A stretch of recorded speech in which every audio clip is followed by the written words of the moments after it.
Mga kapuso, pipila ka lugar sa nasod ug ilabi na sa Mindanao ang apektado sa Tropical Storm Kabayan. Ano yung report ni Cyril Chavez? Gitaas na karon sa pag-asa ang Tropical Cyclone Wind Signal number 2 sa Dinagat Island, Surigao del Norte. Hasta na mga isla sa Siargao ug Bocas Grande, Surigao del Sur. Northern portion sa Agusan del Norte, eastern portion sa Agusan del Sur ug northern portion sa Davao Oriental. Signal number 1 sub sa southern portion sa mainland Palawan, Cagayan Silio Islands sa Visayas.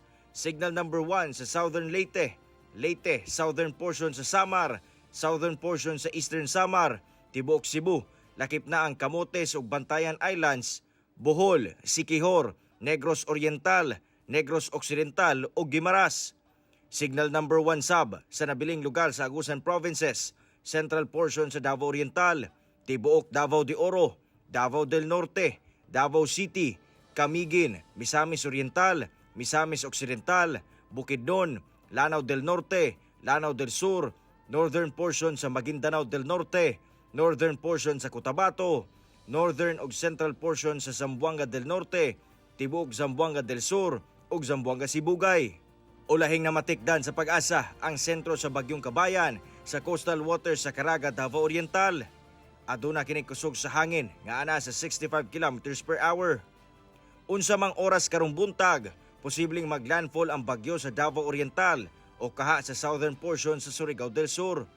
Tabukon niini sa mga mosunod nga oras ang Mindanao nga hinungdan sa posibleng paghinay sa bagyo una kini makaabot sa Sulusi kung asa magtigom kuno kini pag-usab og kusog.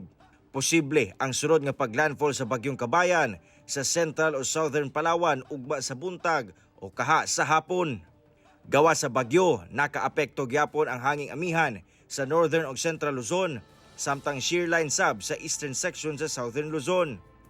Tungod sa bagyo ug hanging amihan, dagko ang balod sa kadagatan ug delikado alang sa gagmay nga sakinang pangdagat sa kabaybayunan sa Ilocos Region, Cagayan Valley, Aurora, Northern Quezon ug pipila ka kabaybayunan sa Bicol Region, Visayas ug Mindanao.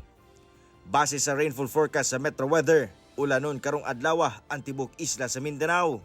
Posible ang heavy to intense rains sa pipila ka lugar nga maghatod og pagbaha og landslide. Ako si Cyril Chavez para sa At Home with GMA Regional TV.